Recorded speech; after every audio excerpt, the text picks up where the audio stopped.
If you, like me, live in Central Europe, chances are that whenever someone is in real trouble, rescue sounds and looks like this. Hi, Martin here. In this video I want to talk about this helicopter, the Eurocopter EC135, now Airbus H135, and what options helicopter simmers currently have to fly one.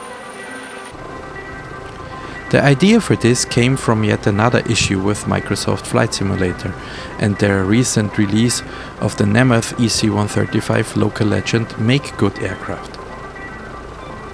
But first of all, I'm kind of already done making videos about issues in MSFS 2024. And second of all, in this case I found that a lot of fellow simmers, including real pilots, voiced criticism and videos and forum posts were made that perfectly frame the situation with the Nemeth EC135 already.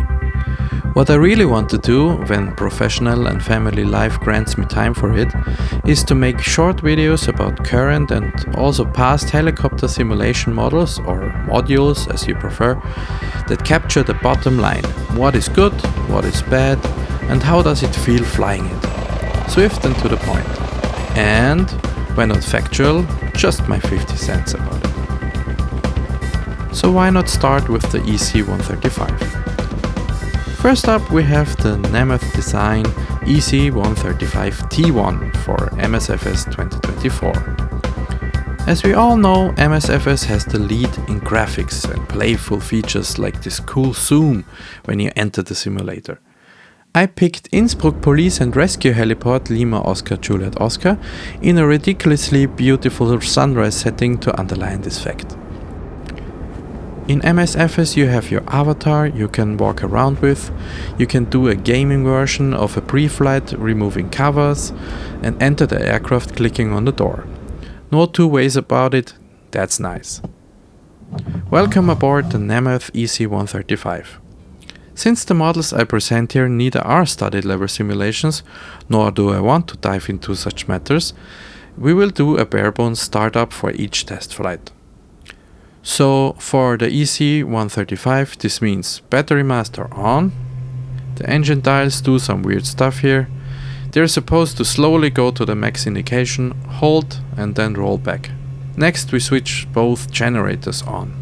On the overhead panel we turn the anti-collision lights on. Next there are two prime pump switches and two transfer pump switches. For the start the prime pumps are switched on while the others remain off. And that's it. Since all EC135 are FADIC controlled, starting the engines is just a flick of these switches below. And here's one thing that only very few helicopter models in simulators get even close to right: the startup sound. Listen. And now listen to the beauty of the real thing.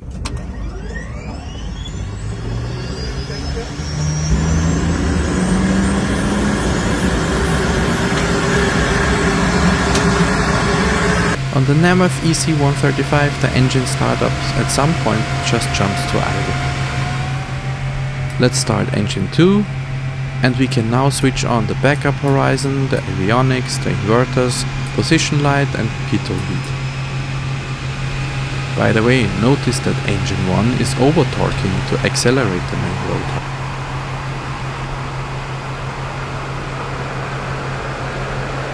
The flapping noise at this point just sounds wrong.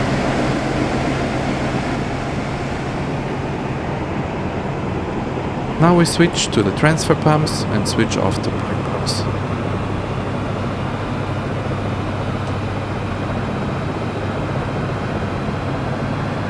What is nice though is the gearbox and main rotor sound when idle is reached. Great! Now we advance the engine switches to flight mode and wait for the rotor to reach operational speed,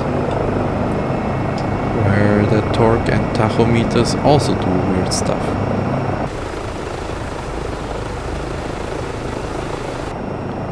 Alright, caution lights are off, we are good to go.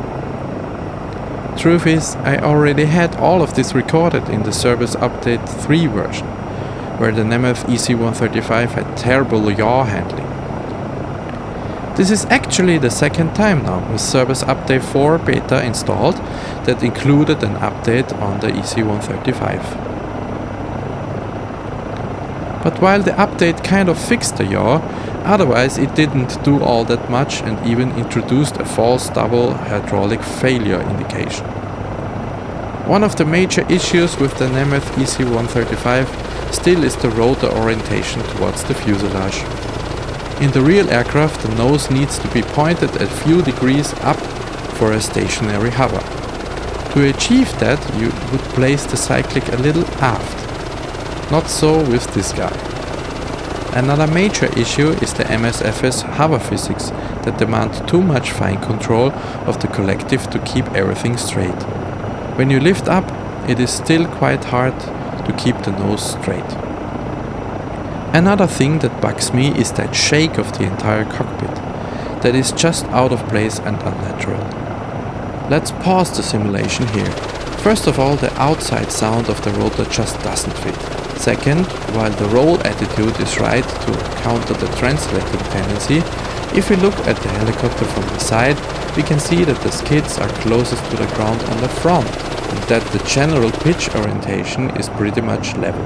This is confirmed by the artificial horizon, that also indicates that we are level. This issue alone changes the way you handle the helicopter and how it is situated in flight.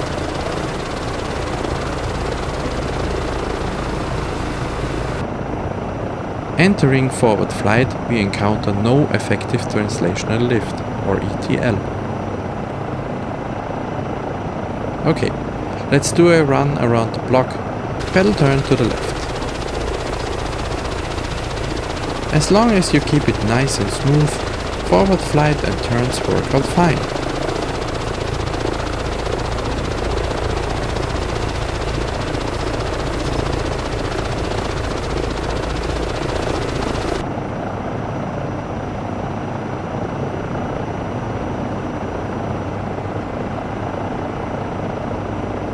And would you look at this view?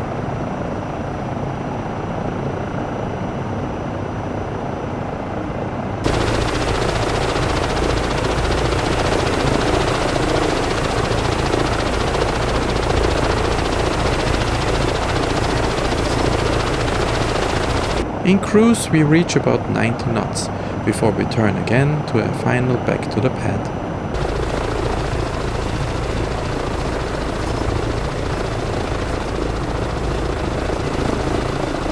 Notice that I'm doing about 80 knots and I'm pretty high, starting out at 2300 feet. Yet there is no problem to descend and lose speed at the same time. All that is needed is to lower the collective.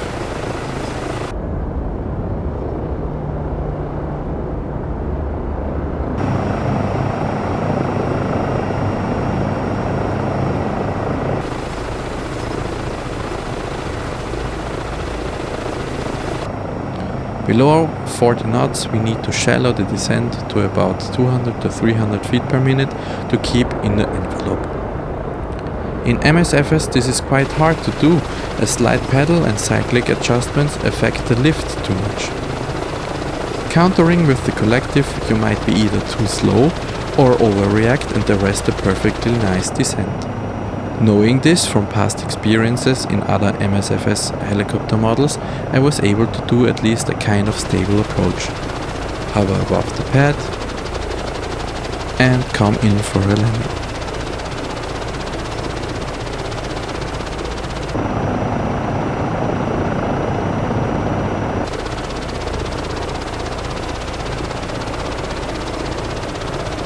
Is it a nice ride?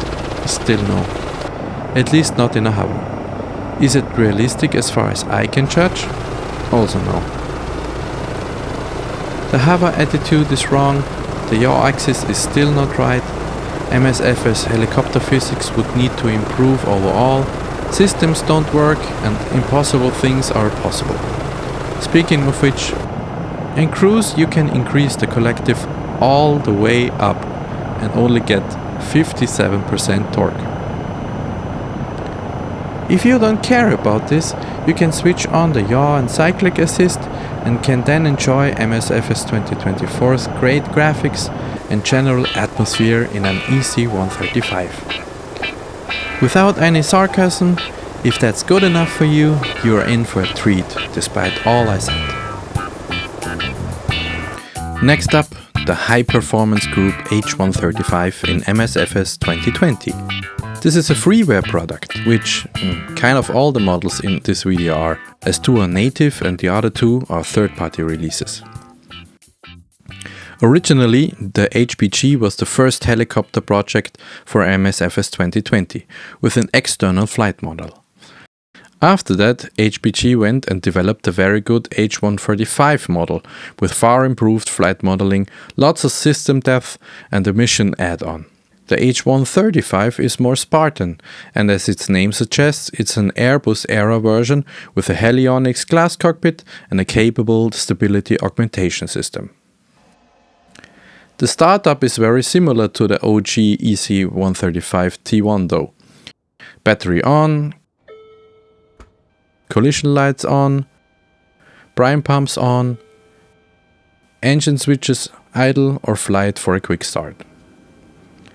The startup sound is decent at first, but at some point just jumps to a certain flight-ready soundscape that just feels unnatural. But hey, it's freeware.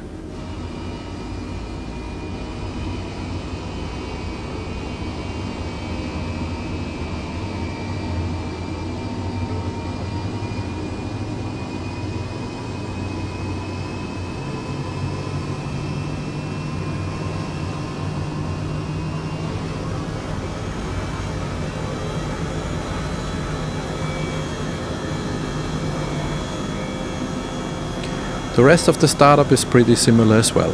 Standby horizon and inverters on, transfer pumps on, prime pumps off, position lights on, pitot heat on. For comparison's sake, take note that I left the trim and autopilot functions deactivated, as the Nemeth EC135 doesn't have this.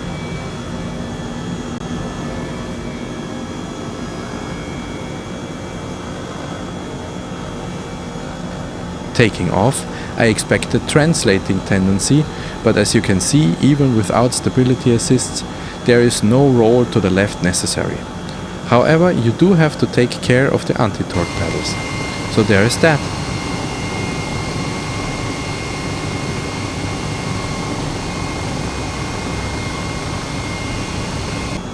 Moving away from the pad is an easy affair. There is little inputs necessary and pedal turns are nice and smooth.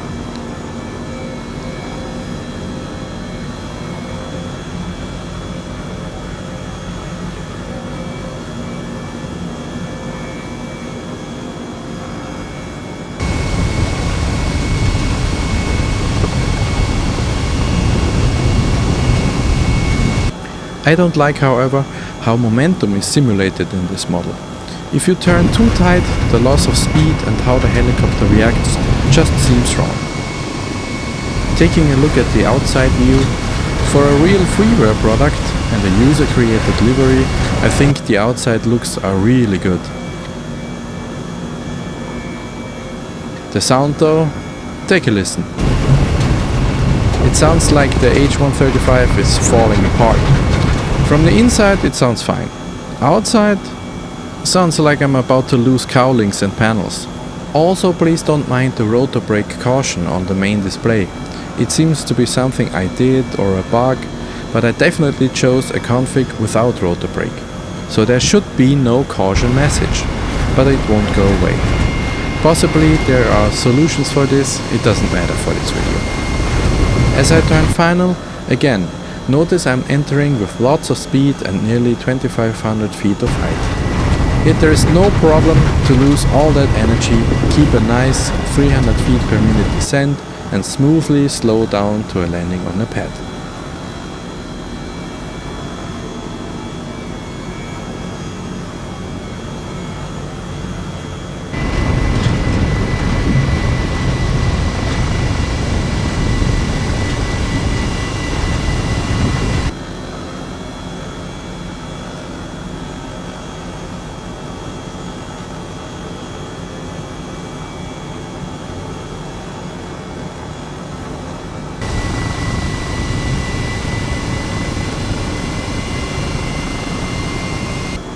The HPG H135 is a bare-bones helicopter simulation with only little realistic effects you have to deal with in real life or more sophisticated models.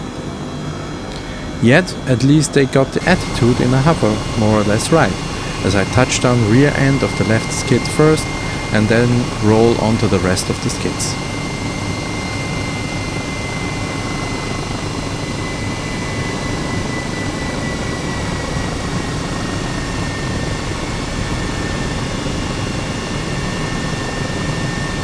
I did another ride in the high skid version where I did a nicer liftoff.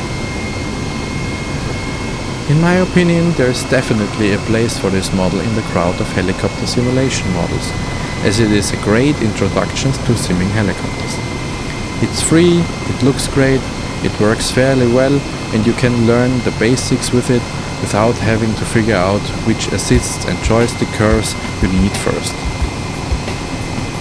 But it's simply not a faithful simulation of the EC or H135. Next up, the Aerofly FS4 native EC135 T1. Huh? What's that? You might be thinking. Aerofly is a younger, not so much known simulator from Germany. Compared to MSFS and Xplane, it is quite a strange software. On the one hand, it packs full-blown features like scenery for most of the world, it has really great physics and a streamlined focus on flight simulation. On the other hand, it is so streamlined there is only limited weather implementation, basically limiting you to add static conditions. And what I can't understand as well, there is no weight and balance options inside the program. I read on the internet that you supposedly can edit text files in the software folder to change weight values. But I failed to find it for the EC135 for now. Also, if you start your flight, you are greeted with low-res textures on the scenery, basic and generic buildings, simplified vegetation, in one phrase, yesterday's graphics. But talking again about the positives, there are quite a lot of perks that make the simulator interesting again. For one, given hardware for running MSFS at decent performances, in Aerofly the frame rate skyrockets to 250 to 300 FPS. And this makes the simulator great for one thing: VR. You don't need to fine-tune your graphic settings, it just delivers a smooth experience maxed out. On board the EC135, you immediately find another nice feature. Like in the other sims, pushing the right mouse button moves the camera around, and if you look up and down or to the right, this just works as normal. But if you go left, the camera automatically moves to the center of the aircraft. So if you look down, you have perfect view on the center console and the collective. And if you look up, you have perfect access to the overhead panel. I love this feature. Although I have transitioned to VR, if you fly it with a normal 2D screen, this feature is awesome. Starting up the Aerofly EC135 starts again with battery on. The CPDS, VEMD and CAT displays are simulated nicely on this model, but sadly only for basic functions, meaning the other pages in the displays are not accessible.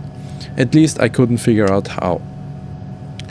Switching on the FADEX for both engines shows the appropriate test on the FLI.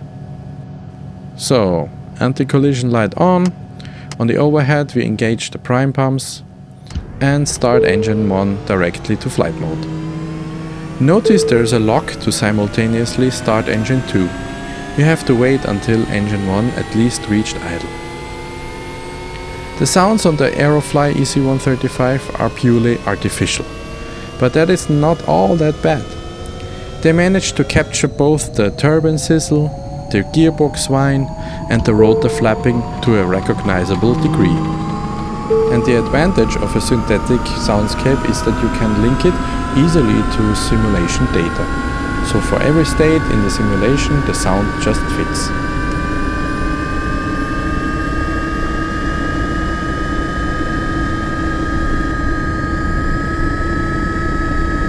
The rest of the startup we know by now, so let's jump right into it.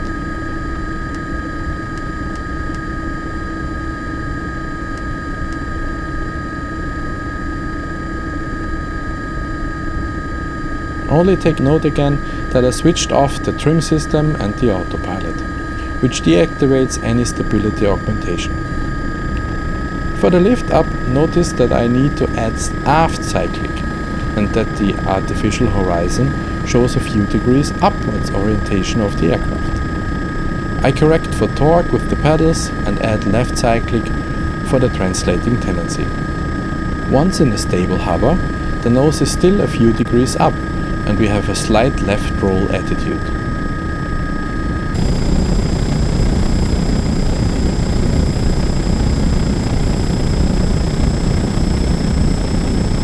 Not perfect, but on the spot.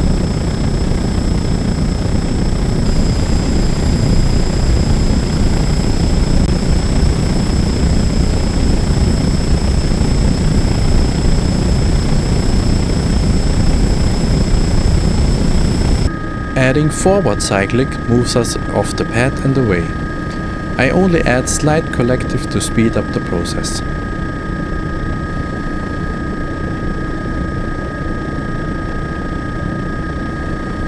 At about 30 knots we enter ETL and gain a decent amount of lift.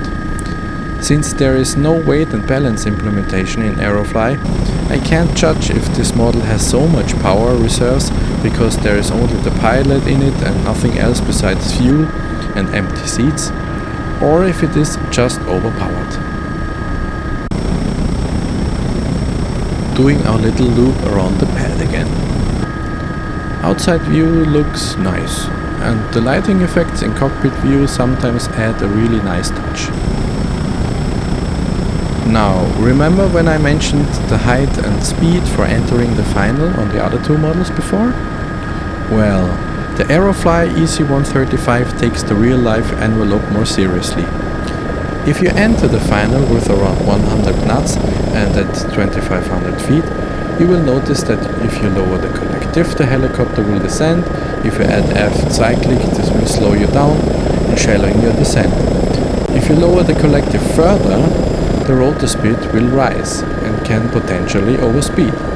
If you try to avoid this, you are limited to either go faster with too much speed or get slower with too little descent rate. And since I turned into final too early, there is not enough distance to the pad left to correct my mistake. All in all, forcing me to go around and try again.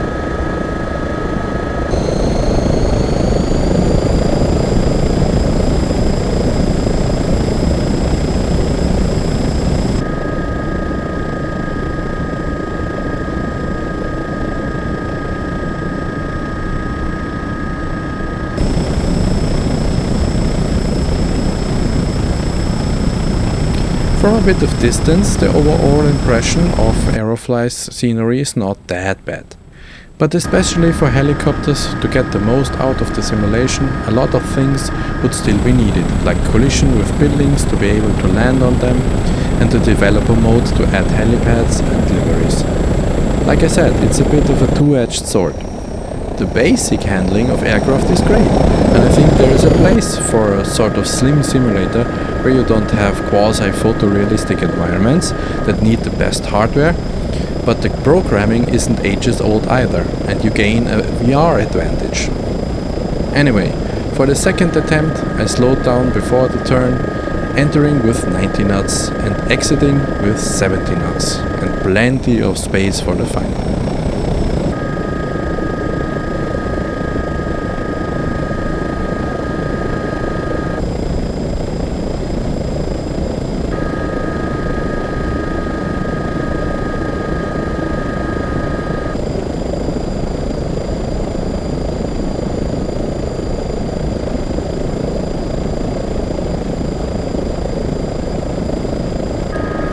At this point I already tried to aim for the pad and keep 300 to 500 feet per minute descent rate, while in parallel raising the nose and adjusting the collective in tiny steps to keep a slow deceleration rate as well. If I bleed too much speed, I add collective and push the nose down slightly again. Reaching 30 knots, I now need to keep the rate stable and just let it coast down to the pad.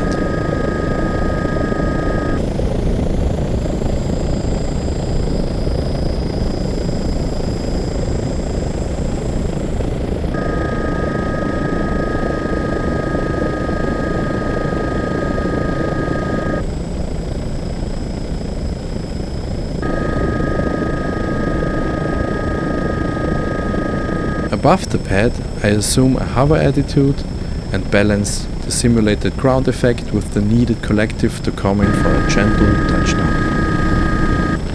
If you haven't guessed already, I really love the Aerofly EC135 despite all the cutbacks. Same goes for the included R22. It would be great if either Aerosoft can improve their software to have slightly better graphics, easily accessible modding for custom airports and scenery, and add all the obviously missing functions like real-life weather and weight and balance. Or if MSFS could improve to this level of flight modeling. It is far from perfect, and also the system depth is superficial. But for a leap forward, I find that this isn't needed. What should be most important is a good flight model. And just this kernel of an as good as possible attitude, in my opinion, can be found here. Anything further, you're going to be disappointed. But let's look at our last candidate, the RotorSim EC135 for Xplane. Which Xplane? Doesn't really matter. The model has such a long history in Xplane, I knew of it during XP9, and I think it is even older than that. So Xplane 11, Xplane 12, answer yes.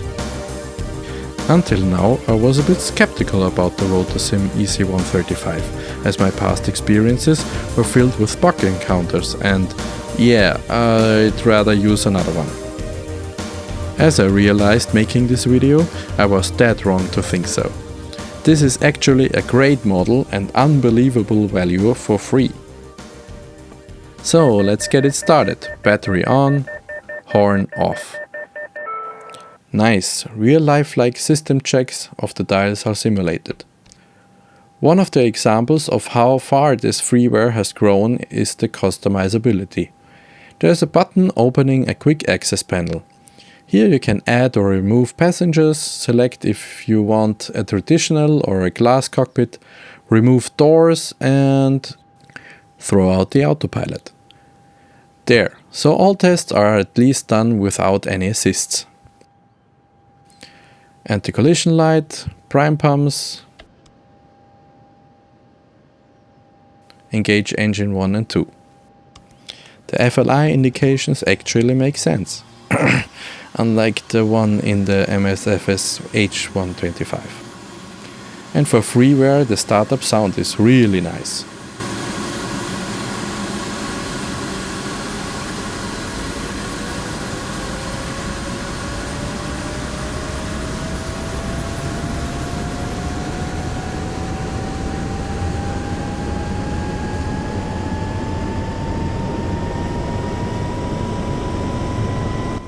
After the starters are disengaged, we switch our avionics and inverters on. Position light, just making sure we are good for flight mode.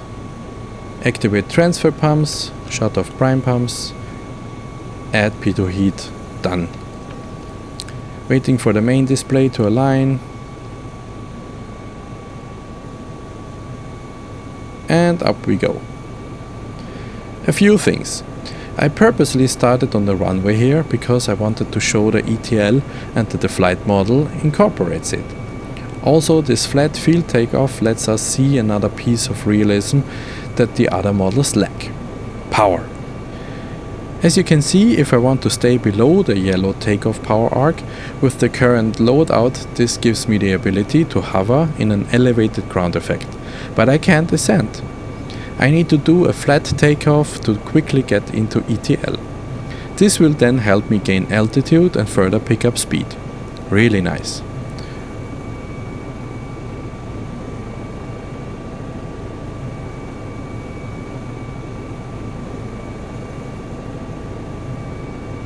Watching this, you might have registered a strange shake of the camera. I only found out after making this footage that this is an Xplane feature you can just turn off here. For whatever reason, the tree placement algorithm of Xplane 12 or some genius who did the airport scenery placed trees around the Lima Oscar Juliet Oscar landing pad. First of all, in real life they are not there, period. There. Photo taken in March 25. No trees. And second, why would there be trees around the helipad in the middle of an airfield? Anyway, going for a landing, you can see up close that Xplane, for all of its strengths, has still a big graphics problem. Considering I get around 50 FPS natively in MSFS and around 100 frames per second with frame generation and up to 300 FPS in Aerofly, in Xplane you get Operation Flashpoint grade graphics at only 100 FPS. This is again important in the context of VR, where Xplane really underperforms in comparison. Alright, let's do our little spin around the block in the Rotosim EC135. This time with takeoff power, so we are inside the yellow arc.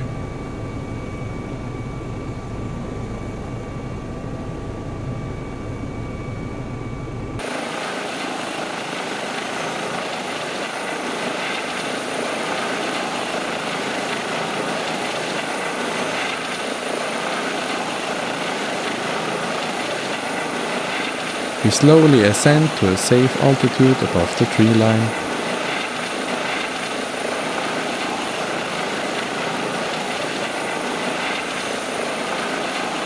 And start to move forward.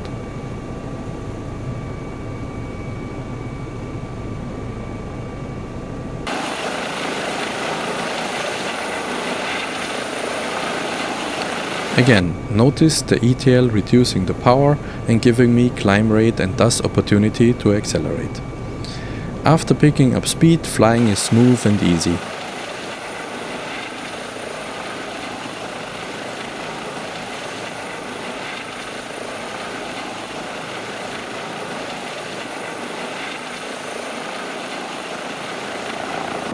Granted, I picked not the best weather to fly this test, but if you go back to the HPG H135 in rainy conditions, that looked great nonetheless.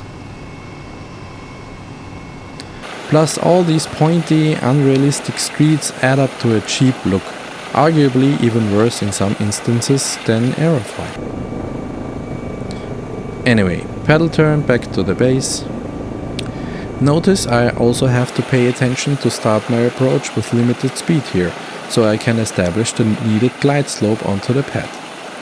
With all the trees present though, I have to steer around them to make a similar kind of approach at least.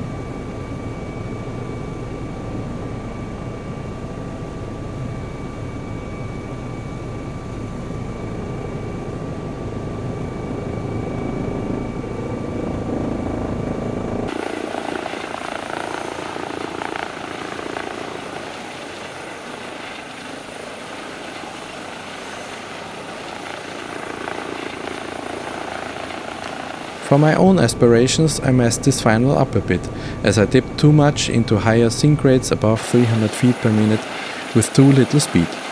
But other than that, I managed a stable approach. Notice that in Xplane really all comes together. The pedal settings, collective settings, a left roll at slower speed to arrest the sideward movement, nose up attitude to slow down and small corrections to stay on course. I also think the outside sound is quite spot on, and the aircraft model looks quite accurate. Touching down rear edges of the skid first, then roll onto the front edges.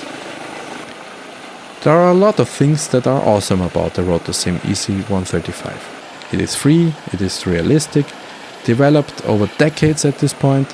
There are tons of liveries and, as far as I know, even a kind of search and rescue mission system. There are tutorial videos done for it, and you can basically build a full-blown dedicated simulator around it. This model mainly gets negative aspects due to Xplane and where Xplane draws the line. World generation and world detail. Which in turn makes field landings not a joyful experience, as there are too little details and features for orientation near the ground, and it just looks boring. Personally, I don't care about graphic details to a degree where aircraft look exactly like in real life, and the world doesn't have to look like the latest and greatest AAA games as well. But with Xplane, even handcrafted scenery looks dated and stale. Besides this, environment is very important in helicopter flight as visual reference. Since you don't experience forces working on your body, visuals are the only thing that gives us feedback if we do a good or a bad job piloting the aircraft. And even real-life feeling and G-forces are not a complete substitute. Hence, IFR in helicopters needs lots of instrumentation and aids like SAS, autopilots, synthetic vision, and a second pilot in the cockpit. But I digress. All I'm saying is, visuals in helicopter simulations are important. Yet laminar research seemed to fail to understand the immersive effect of today's graphics capabilities. Okay, if your aspirations are purely related to fixed-wing aircraft, flight physics and instrument flying, this indeed doesn't matter. But MSFS is proving every day and in the first half of this video that home computer technology is advanced enough to provide a better environment. Let's wrap up. For the EC135, in my opinion, it's pretty simple. If you don't mind the unrealistic behaviors of MSFS and care to stick with them until they catch up, the upside is a huge catalog of airplanes and helicopters to choose from, and you might even say our beautiful world to fly in, rather than a beautiful world. If you want the most realism for the EC135, go with Xplane 12 and the Rotosim. It will teach you a lot in any case. If you want realism and also to fly VR, but not to experience beautiful virtual scenery, but to be able to move your head for the best view inside the cockpit, try Aerofly. Alright, thanks for watching and enjoy flying your favorite sim.